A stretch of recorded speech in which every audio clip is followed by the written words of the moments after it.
Happy Monday, everyone, and welcome to Hustle Education. We're excited to welcome Hayley Mears from 6 Underground Media for her next Hustle Education series business webinar designed specifically for independent hairdressers and salon owners wanting to grow smarter online. Each month, Hayley shares practical salon-focused marketing strategies, and this session is all about the social media audit, a reality check. So tap in, learn, grow with Hustle and Hayley Mears. But Hayley, before you start, are you going to be at Hair Festival? I am. I'm going to be at Hair Festival. I'm going to be on the floor for 2 days. Wow. Yep. So I'll have sore legs and I'm not doing any of the parties. I'll just be, focused on the floor. Yeah. Are you going to be speaking at anything though? Like what are you doing? No. So obviously, like the AI space is where I'm really loving being at the moment. So watching an AI tool at Hair Festival, and we have a stand. So it's called Vibe AI, and it's basically a chat GPT or a salon-friendly AI tool that only speaks to the hairdressing world rather than the wider AI space. So we are going to be showing everyone a little bit of that. The developers say it's going to be ready in time, so I'm not so sure. So it might just be a really nice stand and, come and have a chat. But, yeah, it might be ready to show in time. I hope so. Well, I will definitely go and see you on Monday.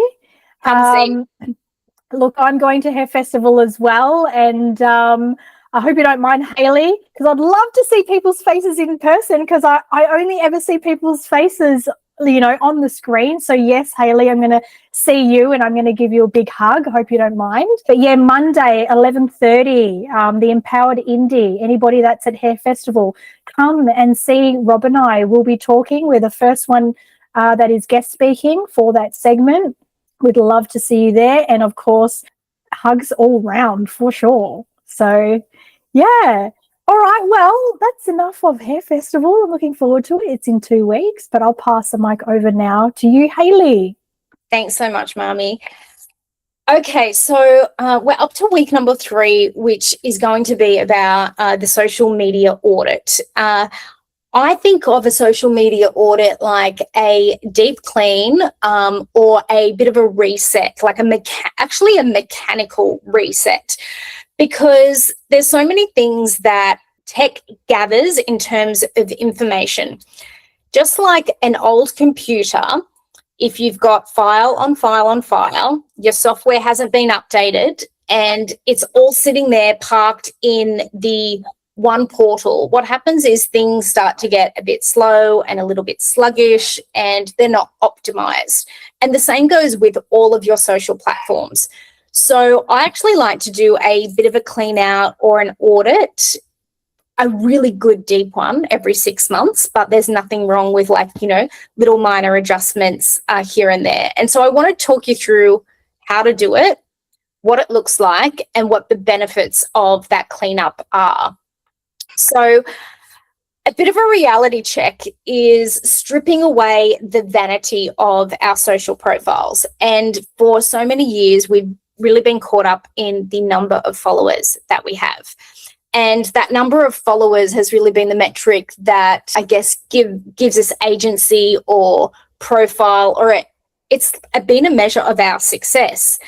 And what I've known all this whole time, the last 16 years, is many of the accounts that you look up to, that you love, have followers that maybe aren't necessarily organic, authentic profiles. And that could have been something that they did 15 years ago and they've still got these old bots on their pages.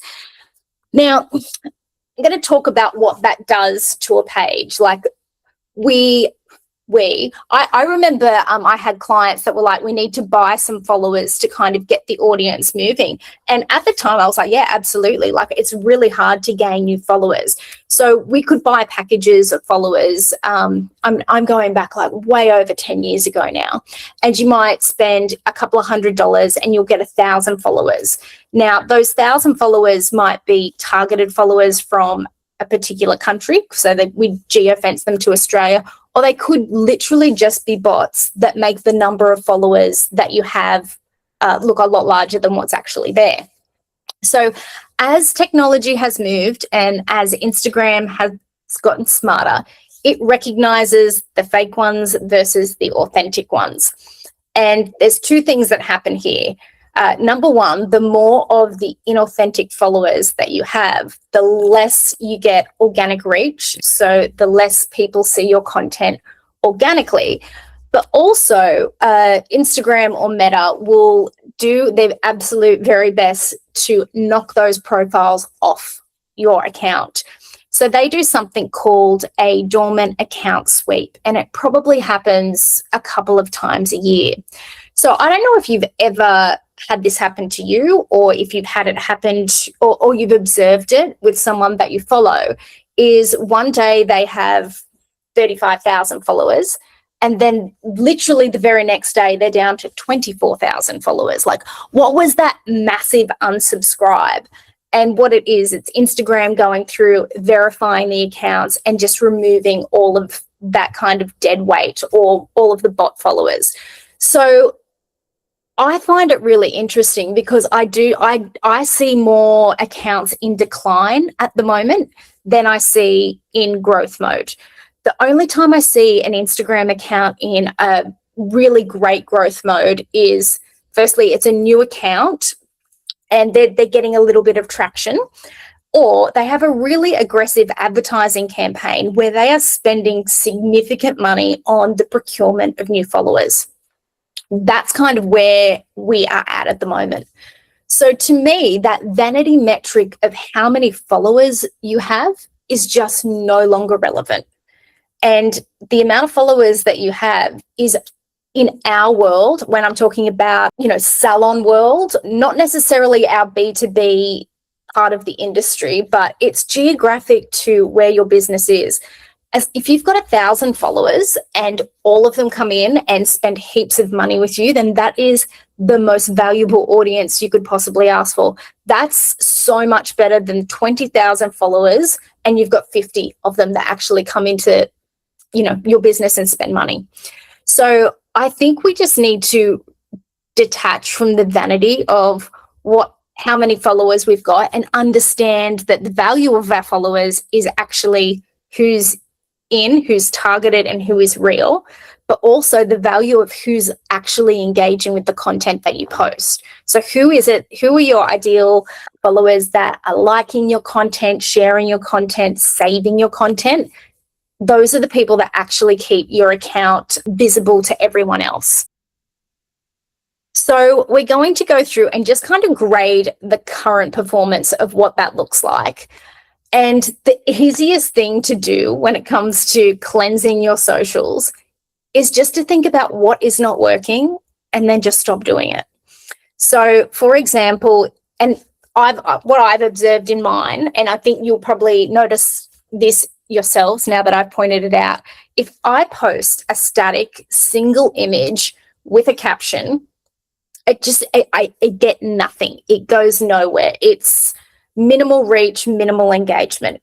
If I then change that strategy to either a reel or a carousel, then that optimization definitely increases. So I'm rarely posting a single static one image post anymore. The only time that I will do it is if there's like a really simple call to action that I need to get out, or it's a meme. A meme is probably the only time that really has a space currently. Whereas I look at the carousels, they're basically to take you on a journey and to tell a story that has that beginning, middle, end, because there's so many different, we can have up to 20 different chapters within that story. And then obviously your reel and your video content, which is quite engaging based on what it is that you're sharing and how you go about sharing it. Algorithm optimization. It's pretty easy to work out what's not working when you have a look at the uptake in back end of your Meta account. So anything that is low performing, Meta will point it out to you, and you can actually put your account into any AI tool and say, do an analysis on, and then just cut paste your URL, whether it be Facebook, Instagram, TikTok, and tell me what's not working and what I could do better. And what's great about detaching yourself from the emotion of that, because it is unpleasant always to get that kind of really personal feedback, but it's not from a person, it's from a computer or a machine that's learning to just identify patterns of things that aren't working. The first thing I would cleanse is your link in bio. And what's so great about your link in bio that you've got is it's going to be your hustle sales tool. So making sure that you've got that as the primary optimization tool within your Instagram and your Facebook is absolutely critical. So I would prioritize your hustle link as the number one link in your link in bio. And just make sure that it's working fairly regularly. When you get an upgrade, and it depends on whether the upgrade is coming from, and I'm talking about software upgrade. Depending on what phone you're on, depends on when that upgrade happens, that software upgrade. And sometimes the link in bio API, as in the code that connects the microsite to the actual social platform, sometimes that will get disconnected when the software upgrade happens and you don't know. So you think your link in bio is working, but it's actually not. That's happened to me a bunch of times, and someone's like, your link in bio is not working. And I was like, I had no idea. So do keep an eye on that all the time. Okay, so I have a bit of a formula that I feel works at the moment, and it's not about posting every day. It's a bit of a less is more, which I'm sure everyone's very happy to hear. And in terms of the amount of content that I think everyone should be posting, it's like 3 to 5 times a week. The caveat around that is stories, which can be as many as you like. I think Instagram stories is very much like a Snapchat type of feel where you can upload, up to 10 stories a day. And that's kind of content that turns over fairly fast. It doesn't need to have a permanent place in your strategy. It's more a real-time update. When it comes to your 3 to 5 pieces a week, just have a look at what's performed best.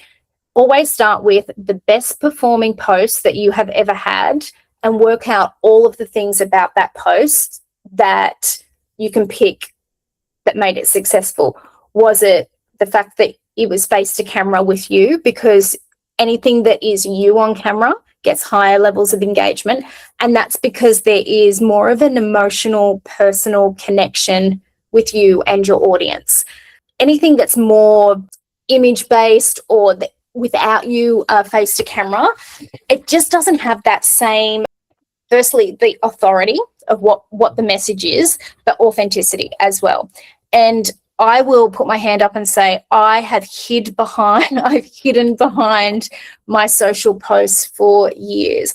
I could think of nothing worse than being on camera or a picture of me. Like, it's just so awkward. That is not my natural habitat. I don't like being there. However, it occurred to me that if I don't start showing up, then what's going to happen is I'm going to lose my audience. And I just have to put my big girl pants on and actually be on camera, as awkward and as uncomfortable as it is. And I lent into that very, very slowly by doing things like doing some voiceovers first, where it would be a point of view style reel where I'm not face to camera at this point, but it's following my day around and I record the voiceover. That was easing myself into it. And then everything else was just a really, really slow build on that. And if you have a look around and you see how many people do face to camera at the moment, it's almost everyone, right? So why are we holding back from doing it when pretty much everyone else is? Because I'm certainly not judging anyone that goes face to camera. I'm only thinking about how bad I do it. I'm not thinking about how bad anyone else does it. I'm completely unaware if something, doesn't really work for someone else, because I'm glad that I'm seeing that you guys are agreeing with me. It is really hard, but I think, If you can just start to lean into that a little bit more and maybe do it in your stories, if you're not comfortable in doing it in your reels, that's where I would start.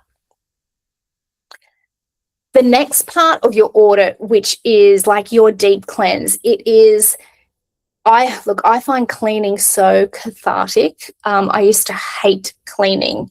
And now I live for a weekend where I don't have anything on, so I can deep clean my house.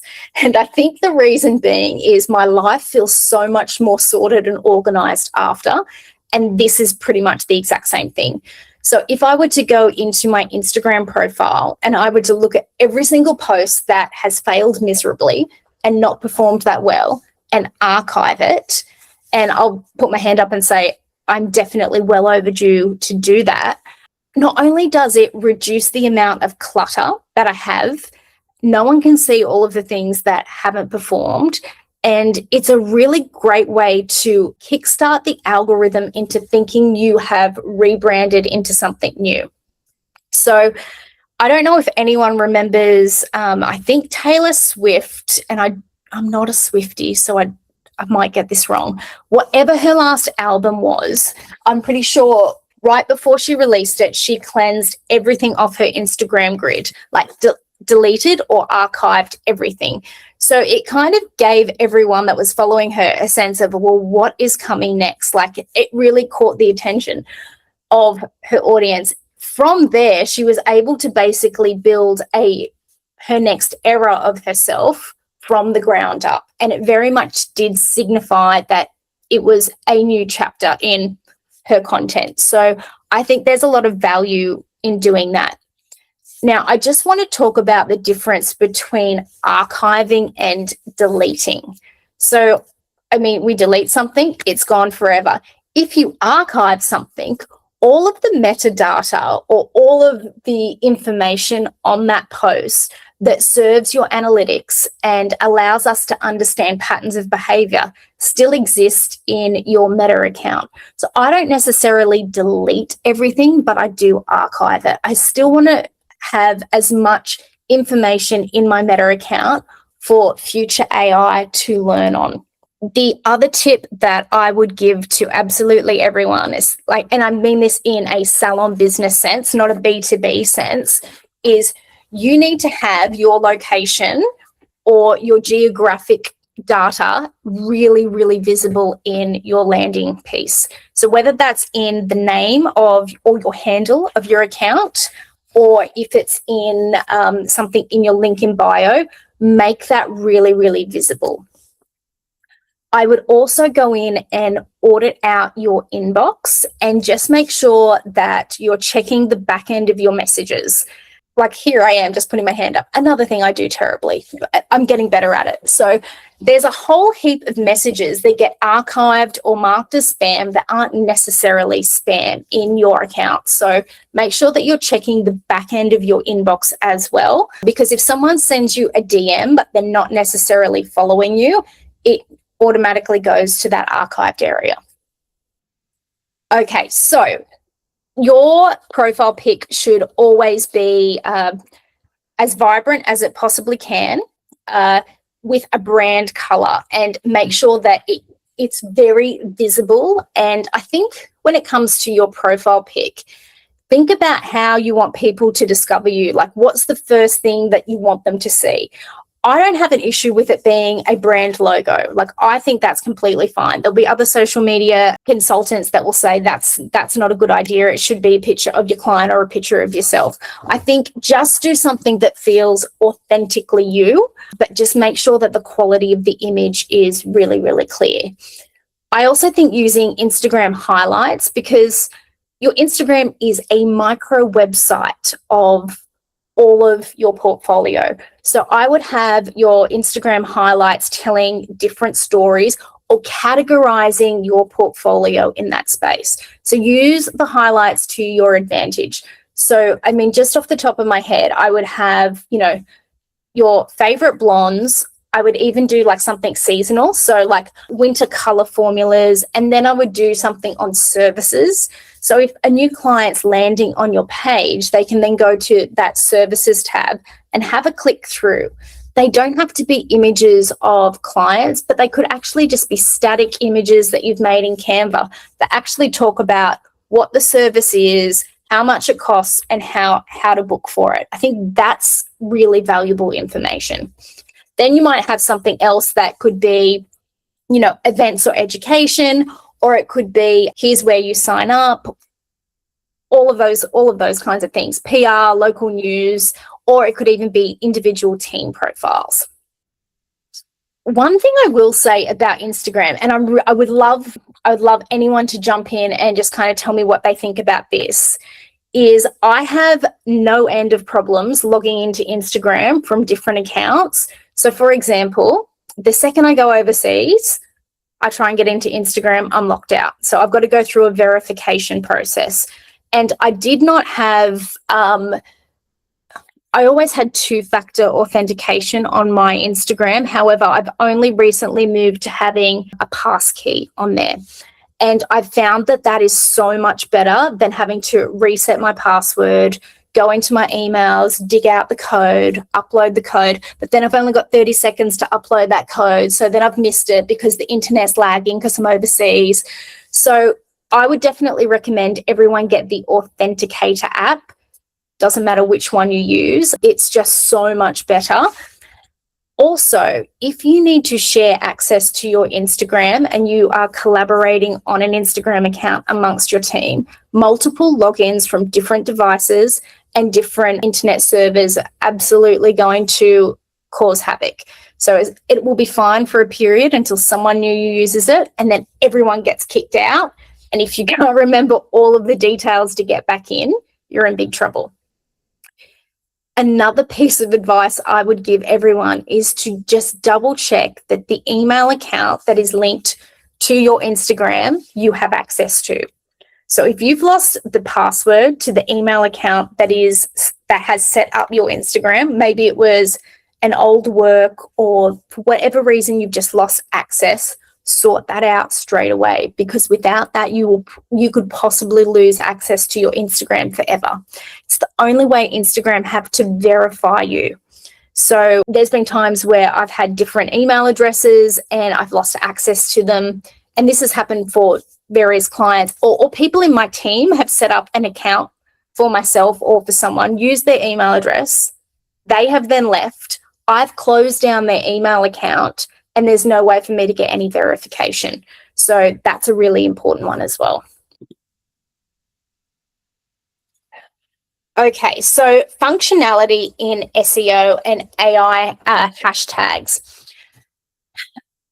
Interesting that this one has come up, because when I started writing this content probably about 6 weeks ago and preparing for everything I was going to teach across this course, I knew that there were going to be many things that changed. And obviously AI is the one thing that changes really, really fast. I'll say something controversial. I think hashtags make absolutely no difference at all.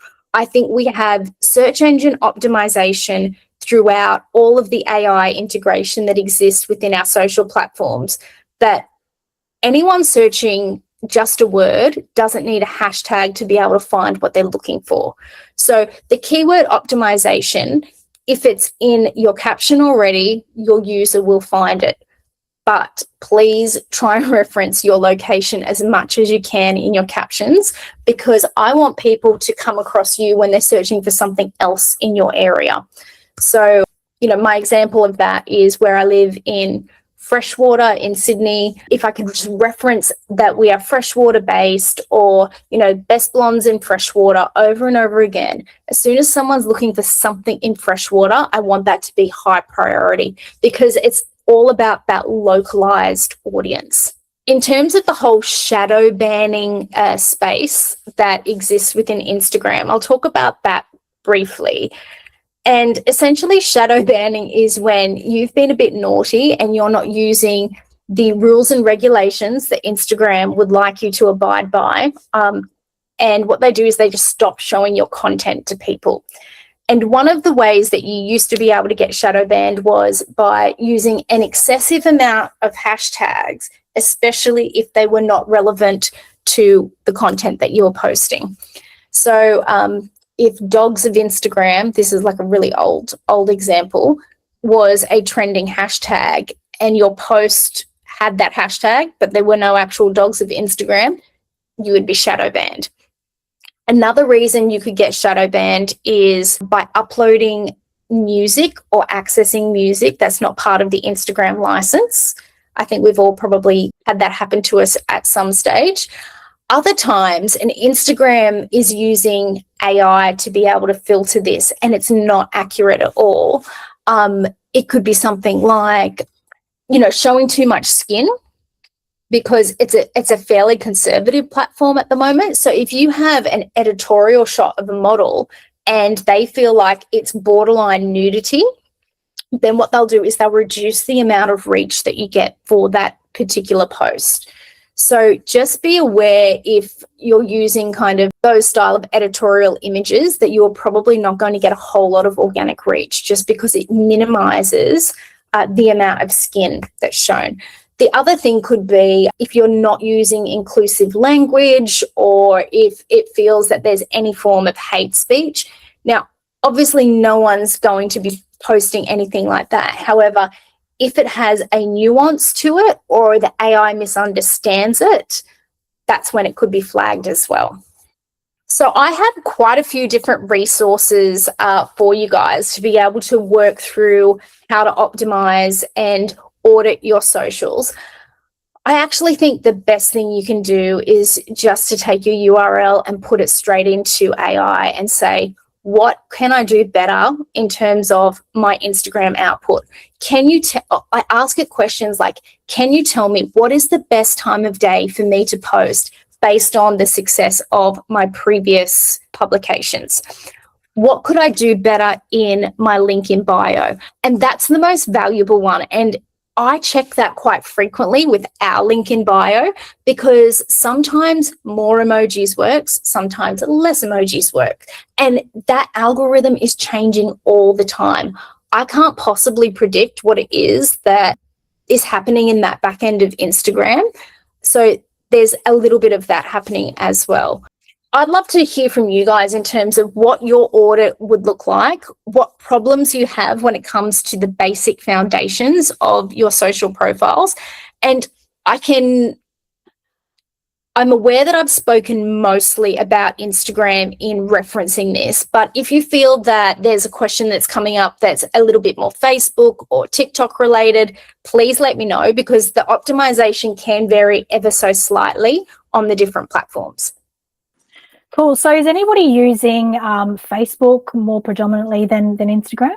Here we go. Narelle, she says she does. Interesting. Facebook.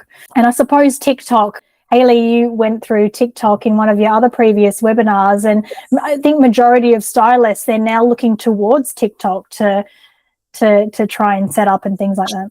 Well, it was like I was saying about, when I see growth in an account happening, and that doesn't necessarily happen on Instagram as much, but when I see a new, like someone's launched a TikTok account, they can really get traction with new followers fairly quickly. And I think as long as you're maintaining that traction, you can grow an account in a really short period of time without having to lean into that ad space. So I think there's a lot of value in setting up a TikTok and making sure that you have it optimized exactly as you would with your Instagram. And I think I would have spoke about in that class that, the two channels, even though they might be both video based, they just do not speak to each other. So you have to have quite separate strategy on that. And so if anybody missed that webinar, the TikTok Fundamentals by Hayley, head to our YouTube channel, hustle_app.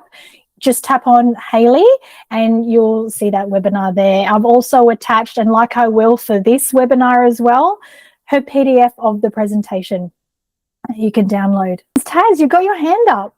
How you going? Sorry, I'm a bit late. Yeah, look, I'd love to drive more sales, drop shipping on TikTok, and I'm having a difficulty. I'm getting the views, but I'm not. A lot of the sales are not following through, and obviously it's because I guess I need to build up my whole audience on that platform as well, so that customers can have trust and all that. But yeah, if you have any tips on, getting great leads off TikTok, with the Hustle app drop shipping stuff? That'd be great, Hayley. Okay, really, really good question. So what I find with TikTok and the conversion of actually like the click through to purchase, it's all about what content you're pairing it with. And I'm seeing really high conversion rates if it is like a really pared down tutorial with a product. So I think the product that you're trying to sell has to be the focus of the content. So whether it be like I don't know, hypothetically, like a leave-in styling product or a leave-in like reconstructing treatment, it needs to be a tutorial that, fundamentally like so simple from the start. Okay, this is the product. I'm going to open it. This is how much I put in. My hair is like, I take them on a really simple journey of the product. And then at the end, it's like, these are all of the things that I really love about the product. It makes my life easier. And the link is in the bio. You won't like, that's how the product sells. I find if it's a really soft touch and it's like, this is a beautiful look we created with this product, I just don't feel that that communicates enough of a sense of urgency to click through to purchase. I think it definitely needs to have that educational piece tied to it. That said, the call to action for appointments and using that as a conversion tool in TikTok is really, really strong. It's always about, again, like a sense of urgency. So I always say when I'm promoting something that is to convert an appointment booking, it's to minimize the amount of people that can have it, because the more exclusive it is or the less people that can have it, the more people want it. So we have this package available. However, we can only accommodate 2 people this week. So the first 2 people that jump on and book it will get those spots. It's very, very much a psychological messaging when it comes to those kinds of conversions. Great. And I wish we had TikTok shop in Australia. They've been saying they're going to be opening it up this year, but to no avail right now. I think some accounts have it. It just depends on the level of profile of that particular account. They will roll it out for certain people. Right. Yeah, but also like the user generated content and the click to purchase, you can repurpose someone else's user generated like if it's about a product that you want to send to the Hustle shop. Yeah, I've used some of the Hustle promo videos in the past, which Awesome. are great. Yeah. Yeah. All right, thanks. No worries. Great. Does anybody else have any questions? You can type it in the chat box. If not, Hayley is really easy to reach out to. So Instagram, DM her. If you do want to email her, please reach out to me. I can forward that email address to you. But yes, the replay will be up on YouTube. This presentation, the PDF presentation, will be in the description as well.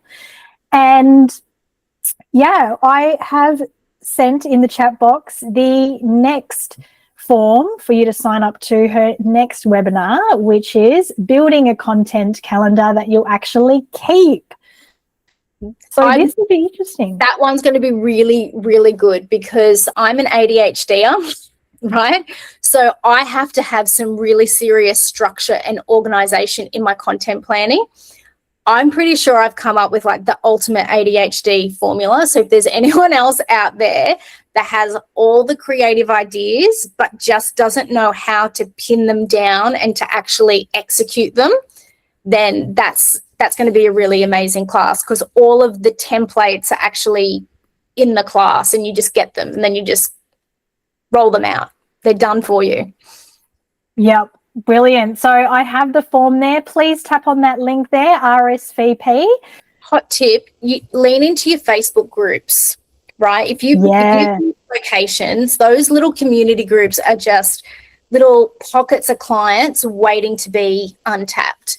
I do a whole heap of campaigns with my clients, and like we'll come up with some packages like new client offers, or for example, we did one that's like a school holiday package, like so a face frame and tip out for, the tweens and the teens in the area.